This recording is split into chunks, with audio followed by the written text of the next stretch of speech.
No! I will not allow this relationship to be canon.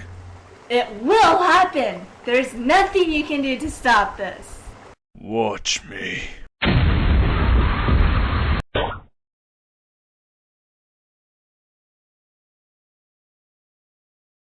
No!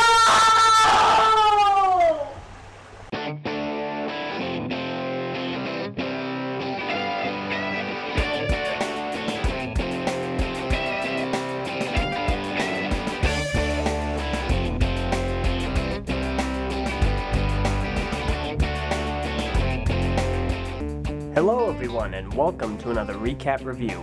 Today I'm going to be looking over everything from 2002. So here we have it. In total, the amount of sets released in 2002 was approximately 22. Now that's not counting all the separate individual figures such as, for instance, the Bionicle Master Builder off to the right. But here we have everything. Right in the front here we have all the Borak Va, the Borak, the stars of the show, Toa Nuva, the Barag, the Exo Toa, and the Boxer, which, don't worry, I didn't actually run him over with an ATV. But don't push me, I might have to. But here it is. 2002, the story year, continued off where 2001 left. After the Toamata defeated Makuta, all of a sudden, Makuta decided to be a jerk and awaken the Borak swarms. Their mission? To decimate everything on the island of Matanui.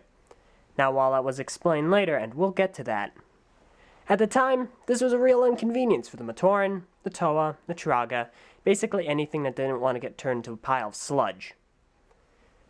But it was exciting for us Bionicle fans. We got a ton of collectibles, some really cool new figures. The Toamata got upgraded into the Toa Nuva, which would accompany us for years, the Exotoa, the Boxer, and Uparu, who stole the Toa Nika show from Onapu, and Kadak and Gadak, who, as we now know, have a very interesting gear feature. So, what I'm going to do today is go over the collectibles that we got, a little bit of the functions. You know the functions for the Toamata, the Barag, the Exotoa, the Boxer, pretty much everything from the Master Builder. But I guess I should go over the Borak fighting just real quickly. I'll do that, but star of the show this time is going to be the collectibles, because I said I would talk a little bit about this.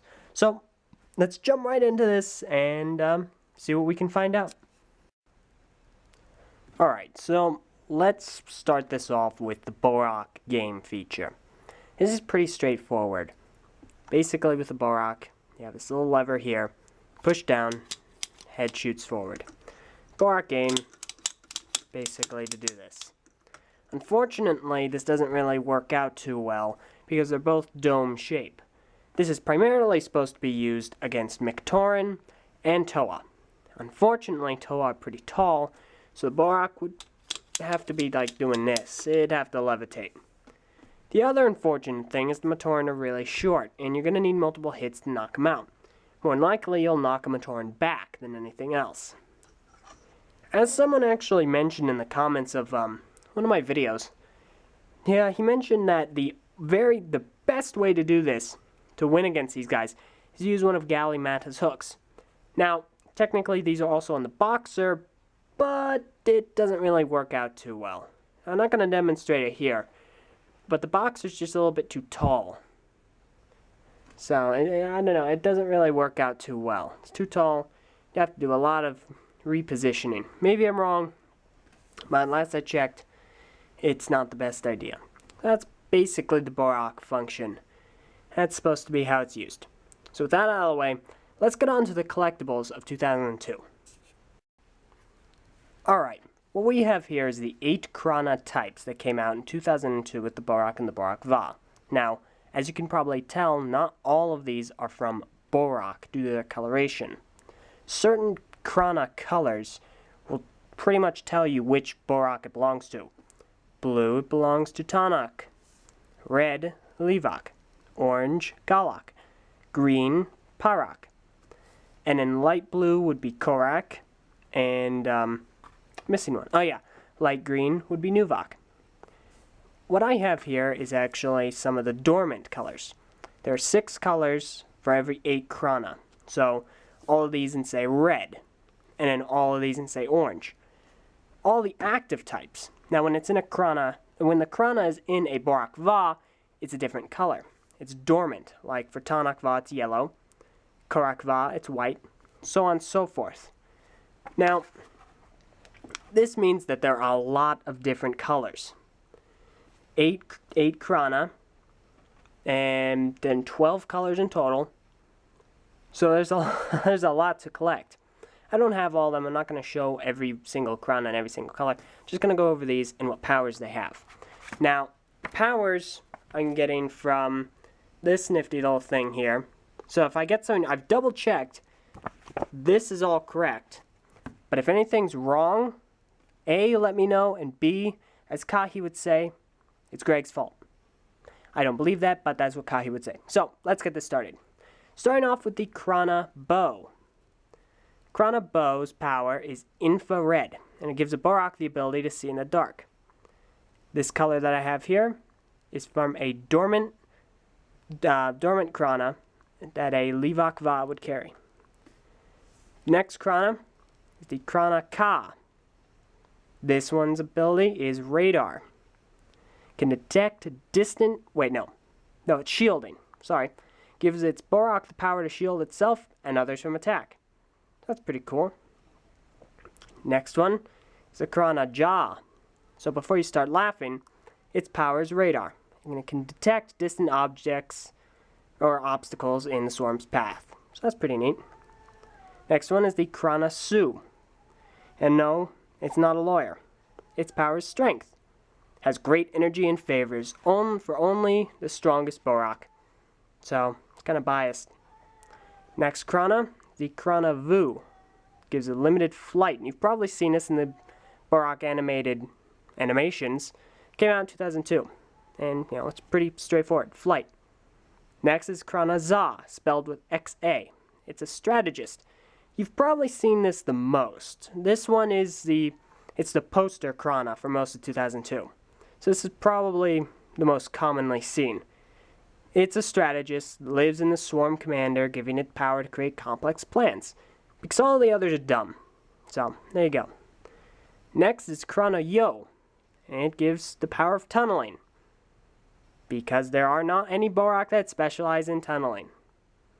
Why would any other Borak need to tunnel besides Nuvok? I do not know.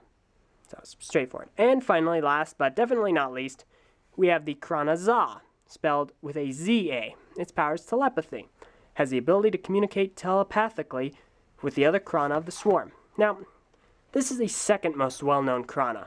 You've probably seen this one adhered to Liwamata's face in one of the comics or various other brands of media, like, say, a certain game. But that's besides the point. I don't really know in the story if this specific Krana is the reason Liwa can talk to Borak, or if it's just the fact that he had a Krana on his face that means he's the Borak Whisperer. But that's what it can do. So that's pretty much the Krana. There are a lot of collectibles here, a lot of collectability, but I'm not going to go over it all. Now, this is not the end of our list, so let's continue on to the Kanohi. As a side fact, though, these actually came out in packs. These came out in kind of joint packs with these, the Kanohi Masks. Now, this is actually a little bit surprising to me that these, or at least the silver ones, did not come out in 2001. Because story-wise, the silver Kanohi represent dormant Kanohi that have not been worn by any certain Toamata. So in the story, you'll probably see in the comics a silver grayish one of these, and then Liwa picks it up, turns green. So that's basically where you will see these. Now, the golden Kanohi on the top here, everyone knows their story importance. You gather all the masks, they turn into golden Kanohi. Left out a couple of details there, but you get the drift. Now, these came out in packs, box packs, with a bunch of Krana. It'd basically be about 2 to 3 Krana, and then 1-2 masks, and it would be very random. Now, to me this is fantastic. This adds a lot more collectability. Adds a new colors to the masks. I find this great, especially considering we now have, 12 more after 36 Kanohi Masks released in 2001. So that's fantastic. There's a lot you can do with these. Really helps kind of enact story moments, and you probably have seen me use various of these golden Kanohi before. So that's basically the gist of this. Now, the final set of collectibles, 2002 had a lot. Final set of collectibles are also Kanohi. So let's go over and look at some of these.